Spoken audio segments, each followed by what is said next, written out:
Como está a nossa percepção de Deus da cura?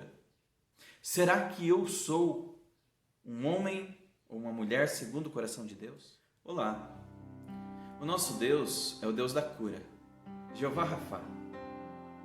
Mas 6 meses vivendo dentro de uma pandemia, com tanta dor, sofrimento, angústias, perdas, como está a nossa percepção de Deus da cura? Será que nós estamos confiando em Deus?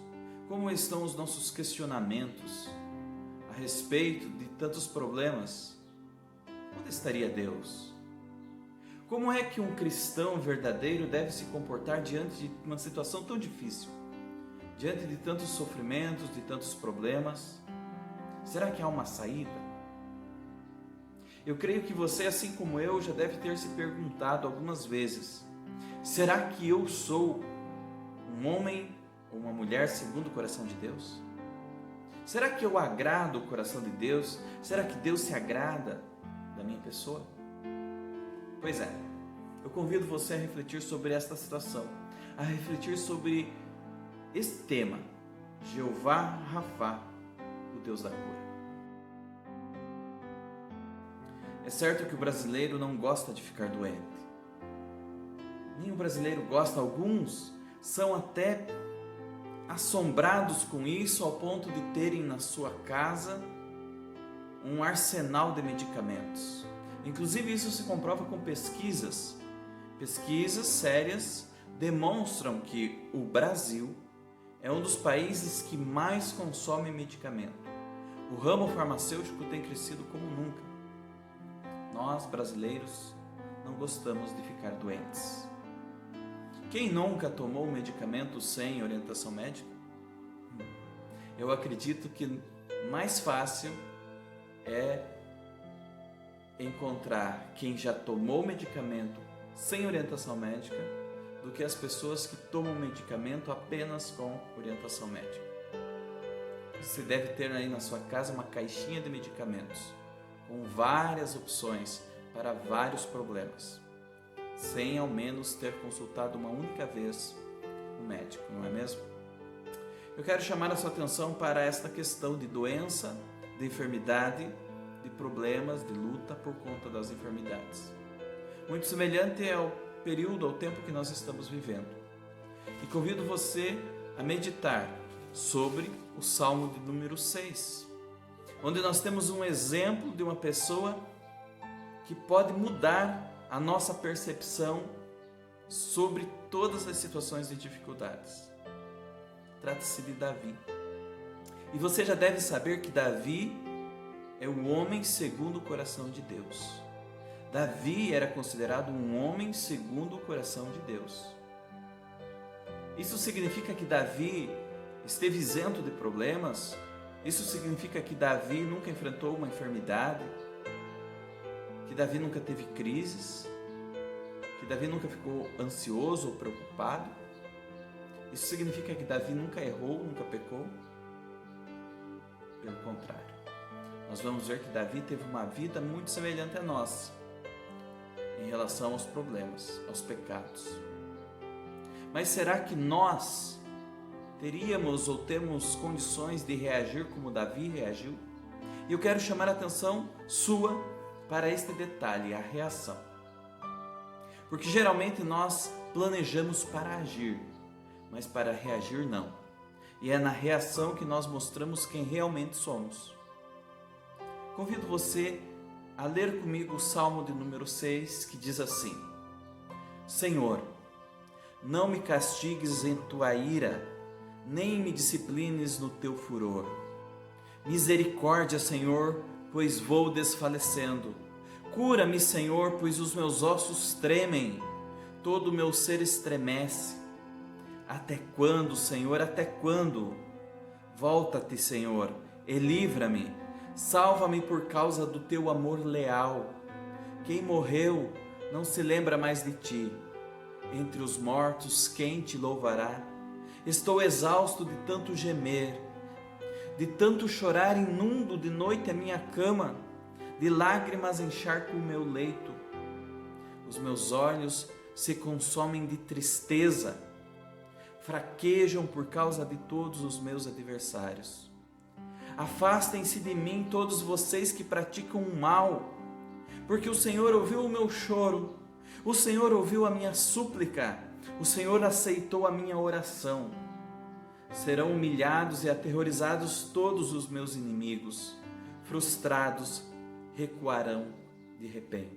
Nós temos aqui a demonstração, o registro de um homem profundamente agoniado, de um homem profundamente perturbado por conta da situação em que ele estava vivendo.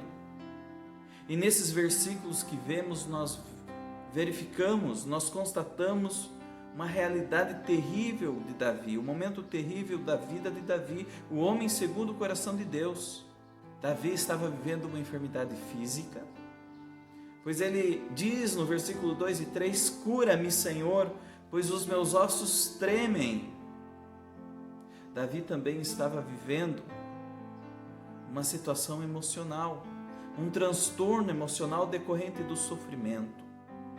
E nós podemos ver isso nos versículos 3 até o versículo 6, que diz: até quando, Senhor? Volta-te, volta-te, Senhor, e livra-me, salva-me por causa do teu amor leal. Quem morreu não se lembra mais de ti, entre os mortos quem te louvará? Estou exausto de tanto gemer e de tanto chorar, inundo de noite a minha cama, de lágrimas encharco o meu leito. Tão terrível era a situação de Davi. Davi ainda retrata para a gente, neste Salmo de número 6, que ele estava sofrendo ataque de inimigos. Os meus olhos se consomem de tristeza, diz Davi. Fraquejam por causa de todos os meus adversários. Davi está retratando para todos nós, no Salmo 6, uma situação deplorável, um estado deplorável por causa do seu pecado. Davi reconhece isso. E Davi clama a Deus, dizendo assim: Senhor, não me castigues. Não me castigues na tua ira e nem me disciplines no teu furor. Davi clama por misericórdia. Misericórdia, Senhor, porque estou desfalecendo. Esta postura de Davi demonstra um homem perturbado, um homem com muitos problemas, um homem enfrentando situações adversas, de enfermidade, de tristeza e de ataque dos inimigos. Alguma identidade com você? Alguma identificação com a realidade que vivemos? Eu quero lembrar mais uma vez que Davi era o homem segundo o coração de Deus. Abrindo um parênteses, para o judeu, aquilo que afetava o corpo também afetava a alma. E aquilo que afetava a alma também afetava o corpo. A doença de Davi parecia ser consequência do pecado. Precisamos aqui fazer uma distinção entre pecados, demônios e doenças. Nem toda doença é consequência do pecado. Nem toda enfermidade, nem toda doença é um ataque do inimigo. Porém, o próprio Davi, em outros momentos, nos ensina que a sua situação parecia ser decorrência ou consequência de pecados. A Bíblia nos ensina, no livro de João, capítulo 9, versículo 3, onde Jesus diz, em resposta a uma pergunta sobre quem havia pecado, Jesus diz assim: nem ele, nem seus pais pecaram, mas isto aconteceu para que a obra de Deus se manifestasse na vida dele. Já nos Salmos 32 e Salmos 51, nós temos a abordagem de doenças como consequência de pecados. E ainda temos sim, Jesus tratando de enfermidades que seriam obras demoníacas, como por exemplo em Mateus capítulo 8, versículos 14 a 17. No Salmo de número 6, como acabamos de ler, Davi clama por misericórdia. E o Salmo 32, Davi registra algo impressionante. Ele diz assim: enquanto eu mantinha escondidos os meus pecados, o meu corpo definhava de tanto gemer.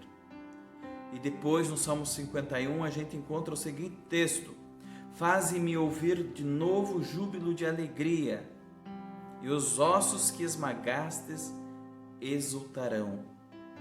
O pecado e a culpa de Davi estavam destruindo Davi, por fora e por dentro. Davi estava doente do corpo e doente da alma. Davi tinha pecado.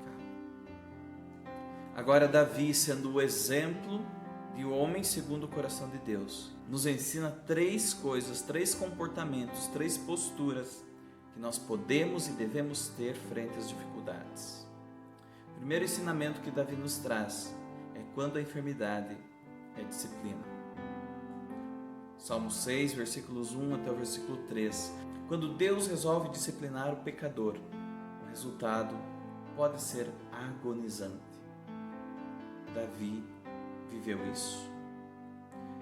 Davi experimentou a ira de Deus por causa do seu pecado. Davi experimentou a debilidade do seu corpo por conta do seu pecado, pelo acúmulo de culpa. Davi experimentou o medo da sua alma pela fuga do Criador.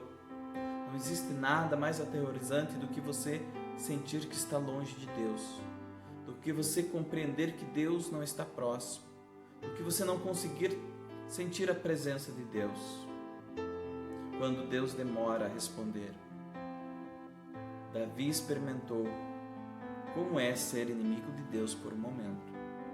Davi sofreu a agonia da disciplina. E o próprio Davi nos ensina no Salmo 32, por conta desta agonia, ele nos diz: eu o instruirei no caminho que você deve seguir.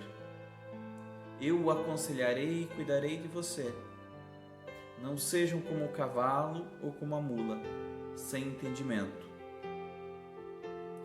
que não tem entendimento, mas precisam ser controlados por rédeas e freios, caso contrário não te obedecem. Não corra. Davi está nos ensinando. Davi experimentou o sofrimento e nos ensina hoje, a mim e a você. Não corra, não seja como o cavalo ou como a mula sem entendimento. Ou seja, Deus está te dando a orientação. Deus está te dando o caminho, está direcionando o teu caminho. Deus na sua palavra disse como é que você deve viver. Ao contrário, quando decidimos seguir um caminho longe da presença de Deus, sem os ensinamentos de Deus, certamente precisaremos ser dominados por rédeas da agonia da disciplina de Deus, até que Ele consiga nos domar. A agonia da disciplina. Mais uma coisa podemos aprender com o Salmo 6. Davi nos apresenta o Deus da cura, Jeová Rafá, um argumento do desesperado. Há momentos que nós nos aproximamos de Deus exatamente no momento da angústia e da dor. E esse deve ser o comportamento do homem segundo o coração de Deus. Aproveitar todos os momentos para aproximar-se de Deus. Todo cristão, todo homem segundo o coração de Deus encontra argumentos, mesmo no desespero, para demonstrar valores fundamentais em relação ao nosso Deus. Satisfazer-se com o amor leal de Deus. Davi relata: volta-te, Senhor, e livra-me, salva-me por causa do teu amor leal. Davi estava se satisfazendo, demonstrando a sua satisfação no amor leal de Deus. Queira viver para adorar a Deus enquanto é tempo. Davi nos alerta: quem morreu não lembra mais de ti. Entre os mortos, quem te louvará? Cresça com todos os seus sofrimentos. Mais uma vez Davi diz: estou exausto de tanto gemer, de tanto chorar e nudo o meu leito. Os meus olhos se consomem de tristeza por causa dos meus adversários. Cresça com o seu sofrimento.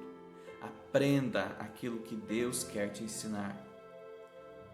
Observe, nós não estamos nesse mundo. Nós não entramos em prova para sermos reprovados. Deus nos dá prova para sermos aprovados. Quando nós não somos aprovados, nós voltamos para o final da fila. para fazer novamente a prova, mas não é para ser reprovado. Aprenda na dor, cresça na dor. Assim é o ensinamento de Davi. E quando nós fazemos isso, nós aprendemos que mesmo na agonia do sofrimento, mesmo na agonia do sofrimento, há um espaço respeitoso para glorificarmos a Deus, para construir algo que glorifique a Deus. O melhor da vida é o amor de Deus, nós aprendemos isso. O sentido da nossa vida é adorar a Deus. A lição que nós devemos aprender é conhecer melhor a Deus. Este é o argumento do desesperado. E quando nós temos a capacidade de passar por estas duas etapas, quando nós compreendemos que a enfermidade pode ser uma disciplina, quando nós encontramos argumentos no meio do desespero, nós nos alegramos.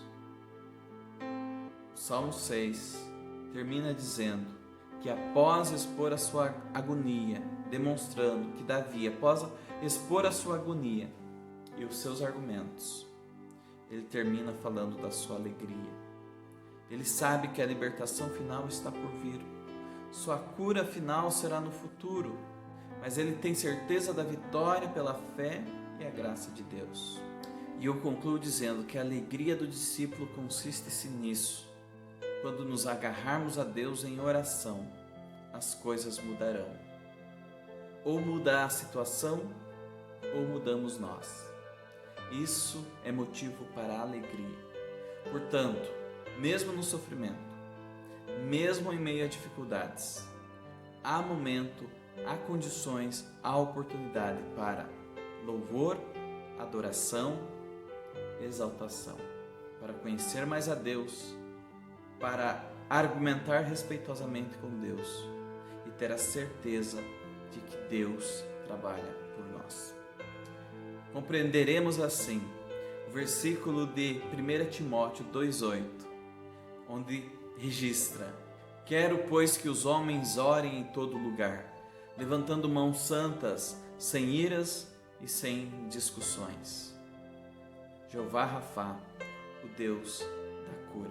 Não coloque a sua confiança em medicamentos, não coloque a sua confiança em nada desta terra, em coisas materiais. A nossa confiança está em Deus, o Deus da cura, Jeová Rafá. Deus te abençoe.